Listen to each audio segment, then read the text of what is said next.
Good morning বলো, বলো good morning. বলো গুড মর্নিং। এখন 10টা 10 বাজে আর আমি এখন উঠলাম। বলো আমি কাল 12টার সময় ঘুমিয়েছি। আমি কিন্তু এত রাত এত সকাল পর্যন্ত কখনো ঘুমোই না। হয় 7টা, নয় 8টা, সাড়ে 8টা, খুব বেশি হলে 9টা আমি উঠে পড়ি। বাট আজকে কিন্তু আমি 10টা 10 পর্যন্ত ঘুমিয়েছি। সব থেকে বেশি ঘুমিয়েছে, ঠান্ডা ওয়েদার পেয়েছে, ওই জন্য পৌলমী একটু ঘুমু ঘুমু করেছে বেশি। এই যে পৌলমীর বিছানা, এখনো কিচ্ছু গোটানো হয়নি, তাই না পৌলমী? তাই তাই অপ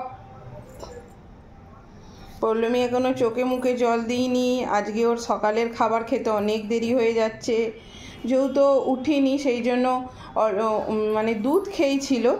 ও তো যখনই ঘুম ভাঙছে তখনই দুধ খাওয়াচ্ছি, বাট যখন মানে এরমভাবে তো উঠিনি, সেই জন্য এখন ওকে সকালের খাবার দেবো চিঁড়ে সেদ্ধ আর কলা। তো রেগুলার সকালবেলা ওকে আমি এটাই খাওয়াই, কলা আর একটা কাঁঠালি কলা দিই আর চিঁড়ে সেদ্ধ দিই। তো ওটাই খাওয়াবো এখন, তাই না পৌলমী? তাই বলো চলো, আমার খাবার বসাতে দিয়েছি, আমি উঠেছি, তাই না?